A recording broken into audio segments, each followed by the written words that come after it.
my name is Richard Tharp, and welcome to my studio. Today I'm continuing my How to Thread Your Serger series, and we're going to be setting the machine up for a 2-thread Flatlock Narrow on this Baby Lock Triumph serger. So let's get started. First, we're going to make sure all of our settings are correct. And what I'm referring to, this comes with your serger, quick reference threading guide, and we're doing this stitch right here, the 2-thread Flatlock Narrow, right here. Okay, so we want our stitch, we're going to do our stitch width at 3.5. We're going to do our stitch length at 3, cutting blade engaged. We're going to use the cutting blade. Our upper looper selector is in up. We want to use that up. And we're going to engage our subsidiary looper, and just by gently pulling it to the right, it'll just swing right over and connect to that upper looper hole. By doing that, we're going to trick the machine into thinking it has 3 threads in it. So our lower looper thread will be both our upper looper and our lower looper for this setup. I have the O2 needle in, which is the leftmost needle. I have my stitch selector at the letter B as in Bravo, the letter B, and I have this on overlock, and I have this lever on overlock also. And we're going to thread our lower looper first, and that is the blue thread. We'll just put that just like we normally would for the lower looper. Oops. Raise that presser foot up. That releases the tension disc. There we go. And I'm going to turn this lever from serging to threading.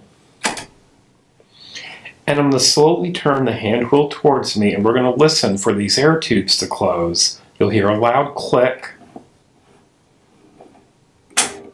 right there. And now we're just going to stick about 1/2 inch of thread into the lower looper port. Oops. There we go. And there it is. There's the thread for that lower looper. And we're just going to set it back to the back of the machine under the presser foot. Okay, next we're going to do the O2 needle. Now this is where it gets a little bit trickier. Normally the O2 needle thread would go in that slot. For this stitch, we're going to use the upper looper threading slot right here. And now we're going to bring it over to our needle and thread it.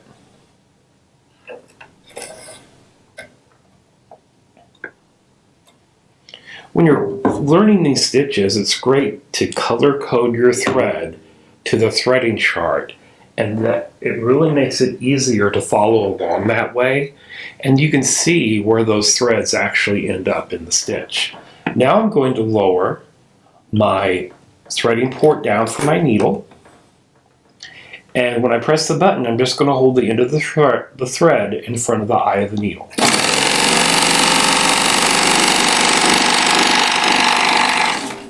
And it's threaded. Easy peasy. That's all set. All of our settings are correct. We're going to close the knife door. We're going to turn this lever from threading to serging and shut its door, and we're ready to form stitch. So I have 2 pieces of fabric, and for this first example, I've got the wrong sides together. That means the blue thread will appear on the top, the right side of the fabric sandwich.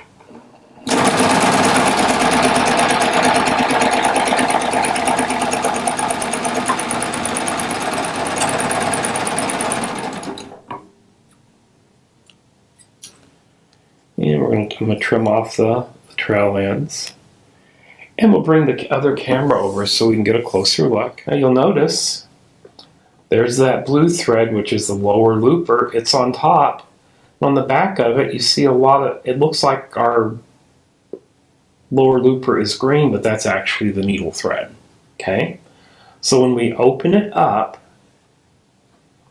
I'm going to open it from the back side and gently pull it apart. You'll see the needle thread forms ladder. It looks like a ladder stitch. Okay? We flip it over. That seam is laying, the raw edges are laying nice and flat underneath that. I like to use flatlock stitches to piece with because you could put a decorative, heavier metallic thread. What this thread is, this is 40 weight embroidery thread. It shows up on camera nicely. But I like putting 12 and 8 weight threads in that looper. It makes a beautiful stitch. You can also put a 12 weight thread in that needle. So if I was wanting this side to appear on the top of, say, if I was piecing a quilt, or if you were making a decorative seam on a garment, with the right sides together, with the wrong sides together, the looper thread will appear on top. Now, on this example, we're going to put the right sides of the fabric together. And this way, the needle thread will show on top. I'll explain this again here in just a moment.